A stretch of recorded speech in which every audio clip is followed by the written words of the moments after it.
Hello Aquarius, great to have you here. My name is Shauna. Today's reading is a general love forecast for November 2025.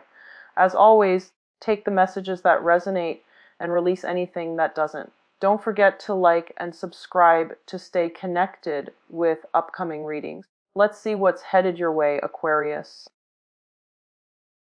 Once again, first 5 cards deals with love, and the second 5 cards deals with the overall energy, okay? I have a few messages that I'm going to relay to you before we go into this reading. The first message is self-mastery. And self-mastery, I feel like it's not so much on, you know how you're sick and tired of other people telling you to open yourself up emotionally, right? You're sick and tired of hearing that, hearing other people, hearing friends, relatives, even advisors, or even, readings in general. And I feel like many of you have done a lot of growth on the emotional department. And when you're in a relationship, you know how to take care of your relationship partner. And when you really love someone, you know how to be open and vulnerable and to really allow them, like put your walls and your defenses down to allow them in. And I feel like there is a very dignified way in which you deal with people as well. You care about fairness. You do care about, I want what's best for this person, so I'm going to be open and honest with them, even though sometimes the truth might hurt. And so I feel like, people give you guys the bad rep of being unemotional and detached. You only detach when a situation cannot be fixed and when a situation is no longer tenable. However, what I also feel as well with this sense of self-mastery, I feel like it's coming in the friendship, platonic relationships sphere, where you are still going to have to, let your guard down. So it's not just the people you care about, it's the other people that are around you that you have to work with, that you have to be around energetically. They're constantly in your space, or they're constantly, in your periphery. Those are the people, those are the relationships that you kind of need to foster as well, okay? Nurturing the ones that are around you and not letting the relationships grow cold and sterile. And I mean that because I feel like, no man's an island, okay?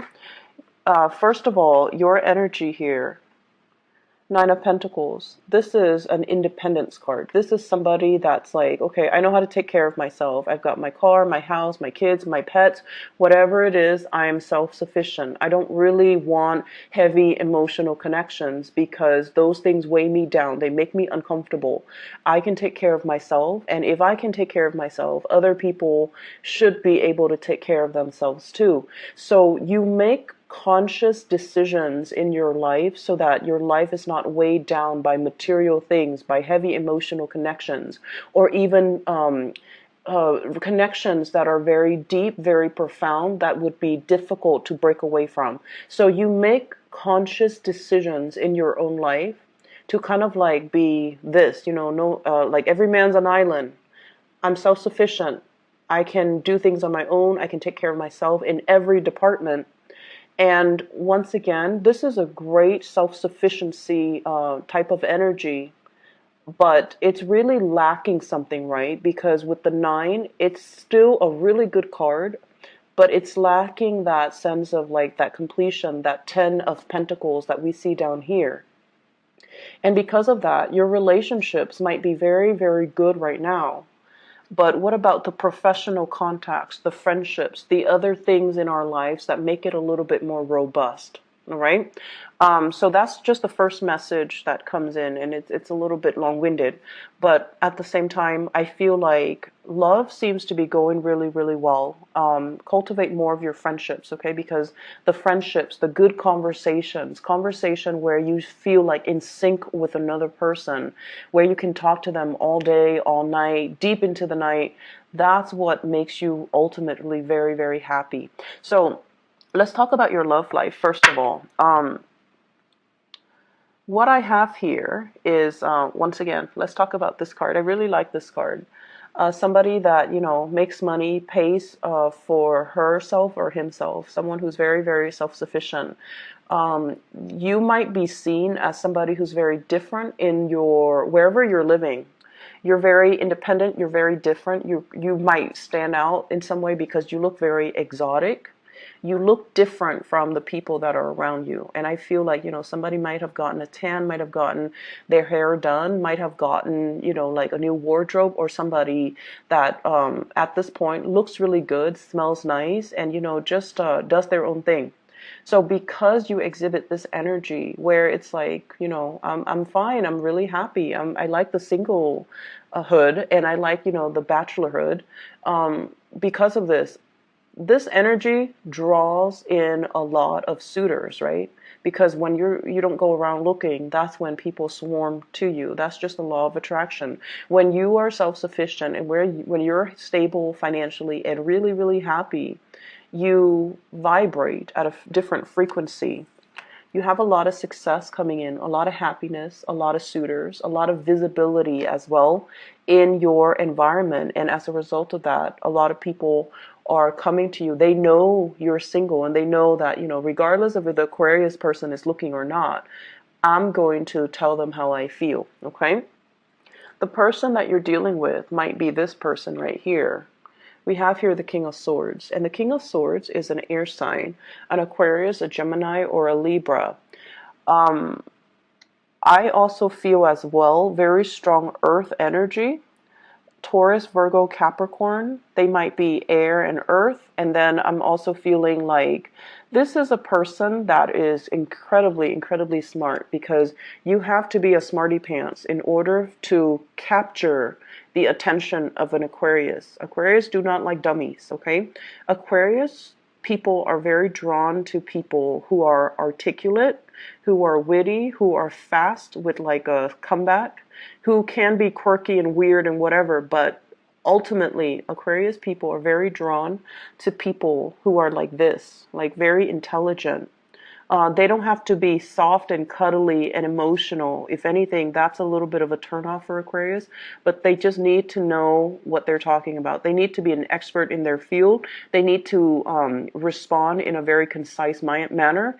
They cannot be long-winded, and they have to be a problem solver for the Aquarius. So Aquarius people, you've got somebody in your midst that you're really attracted to, and I feel like this is somebody who solves problems for other people. A warm, cuddly type of a person. They can be a little bit prickly, and they overall, they have, I keep seeing multiple degrees.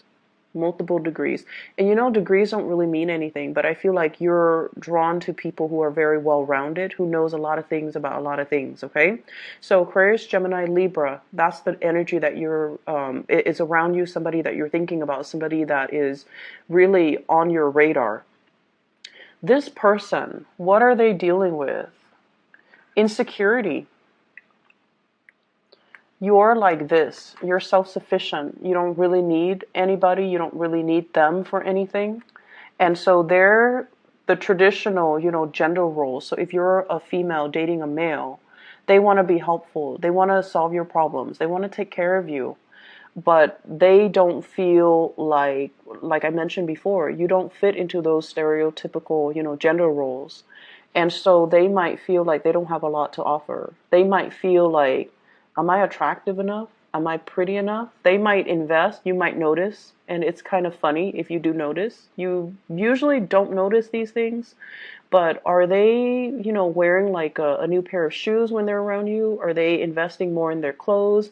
Are they using more perfume, cologne? Are they trying to put in that extra effort to make themselves more attractive? So if you answer yes to all of these things, they're definitely trying to impress you because they feel a little bit insecure. Pay attention to the person that you're dealing with. Pay attention to areas about themselves that they might, joke about, but they're not really joking. So they might say like, I wish I had more money, or I wish I had more education, or I wish I had, I looked better, or I wish I looked a certain way. Because those are the insecurities that they're revealing to you. So in the process of communicating with that person about their insecurities, be sure to not, throw add fuel to the fire. So, be a little bit more gentle, I guess, when you're dealing with them, okay? And I feel like you're dealing with someone who's deeply insecure about the way that they look. They don't know if they look good enough because they see you like this. And if they're the Empress in the reverse, it's almost like it's almost like I don't really live up to them. I'm not on equal footing or equal pedestal with this person.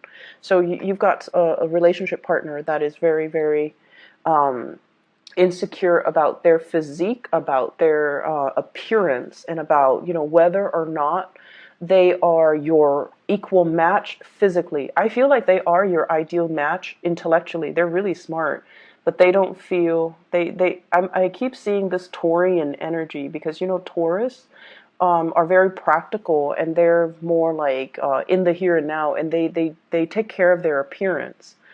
And appearance matters a lot to them, the way they dress, the way they look. So I feel like they might have Taurus, a lot of Taurus placement, and they might not feel like they measure up to you appearance wise. So for example, if you're going on a date and the two of you, holding hands, they feel insecure because they're like, everyone is looking at the Aquarius and wanting to, hit on the Aquarius person, and no one's looking at me. It's sort of like that. I see this sense of competition even between you and the relationship partner. But either way, I feel like the energy for this week in terms of love, be a little bit softer when you're dealing with your relationship partner, and don't joke too much about their insecurities because they might take it to heart. They might make a very snappy comeback, but deep down, these are insecurities that we should honor and respect our partner and not bring out into the light. Okay? A lot of you might be focusing on dating as well. Nine of Pentacles, singles.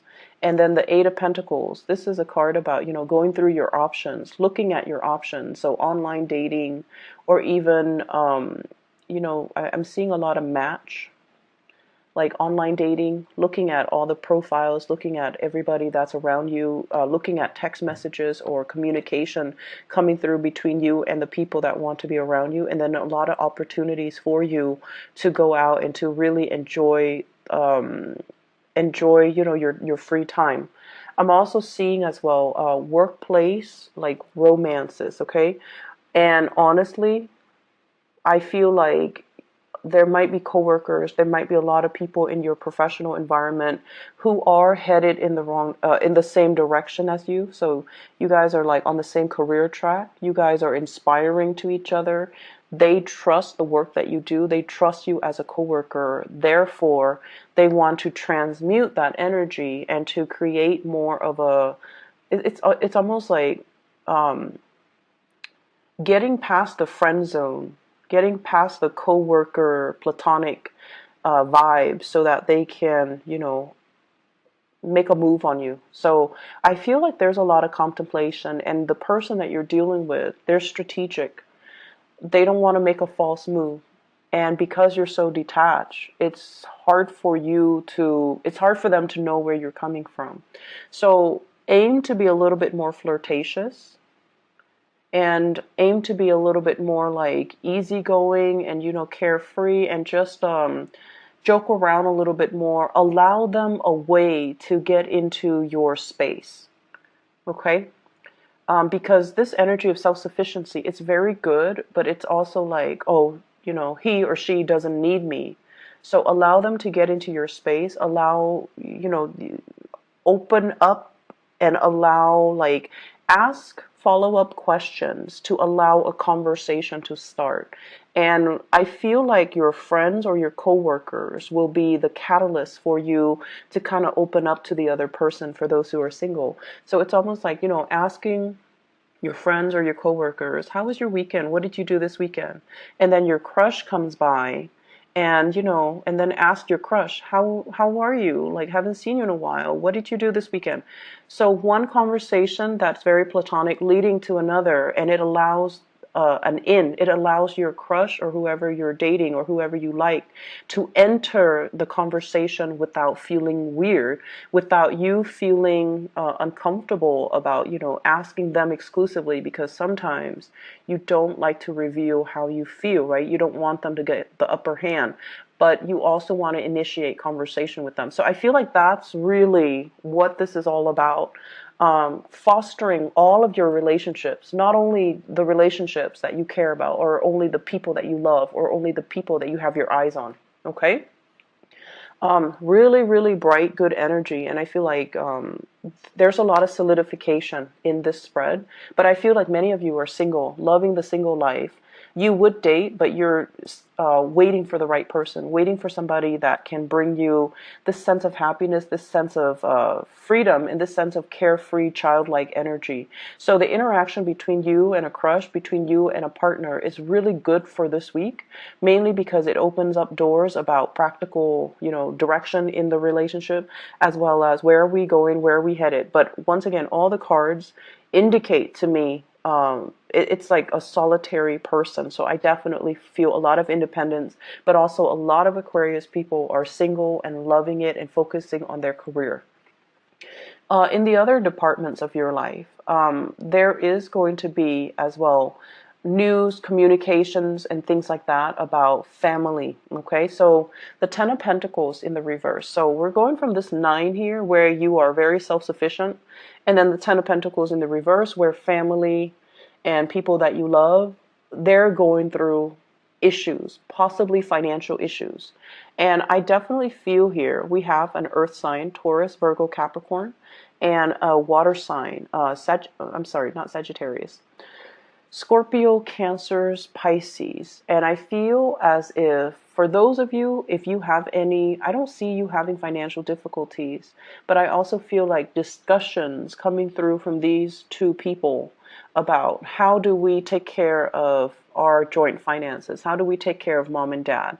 If you are partner to these people as well, it's almost like buying new property, looking at a move, looking at as well at taking care of elderly parents, because the Ten of Pentacles is a generational wealth. When it's in the reverse, generational wealth might not be there. So mom and dad might not have the resources at their disposal, so they're relying on, the children to take care of them. So I feel like there's heavy discussions here about, you wanting to move away, you wanting to get a new start for yourself, but at the same time, there might be family issues that's really preventing you from doing that, or concerns about the family unit, concerns about location, concerns about resources that's really preventing this move. And you might have shouldered the responsibilities on your own. You might have been racked with worries over this, but there are either other siblings that are coming in to ease the situation, or there are siblings or other people that you can call upon to alleviate this situation, or they can come in with their own strategy